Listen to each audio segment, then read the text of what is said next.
এক বাঁশিওয়ালা এসেছিল। তখন তখন ফাল্গুন মাস। গাছে গাছে কত রং, কত শোভা, কত পাখির কলতান। নদীতে নদীতে কি অপরূপ ছায়াময় ঢেউ। দূর পথে দূর পথে কি মায়াবী আলো। বাতাসে কি সুগন্ধ। এক এক বাঁশিওয়ালা এসেছিল। তাঁর বাঁশির সুর মোমের আলোর মতো স্নিগ্ধ।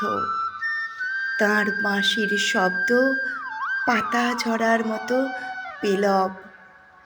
তাঁর বাঁশি কি করুণ, কি মোহময়।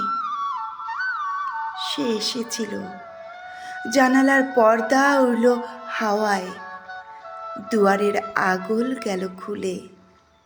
বাগানের গাছের পাতার ডালে ছড়িয়ে পড়ল প্রজাপতির মতো রঙিন গান।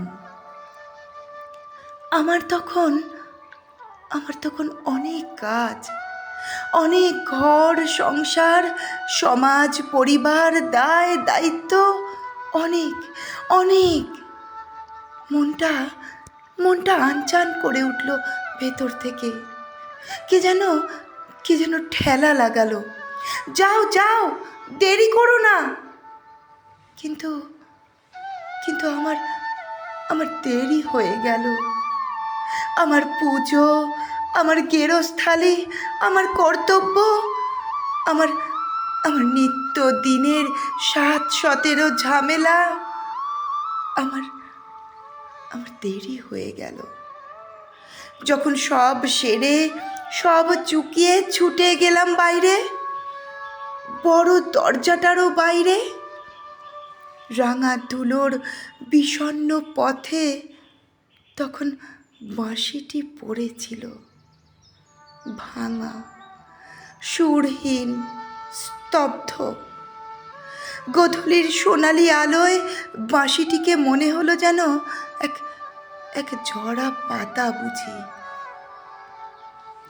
আমি আমার সবটুকু দিয়ে বাঁশিওয়ালাকে খুঁজলাম। সন্ধ্যা লগনে আকাশে ফুটে ওঠা প্রথম তারাটি বলল, আমি এখানে। এক বাঁশিওয়ালা এসেছিল। তখন ফাল্গুন মাস। নমস্কার। পাঠ করলাম শুভ দাশগুপ্তের লেখা কবিতা বাঁশিওয়ালা। কণ্ঠে আমি পম্পা কুণ্ডু।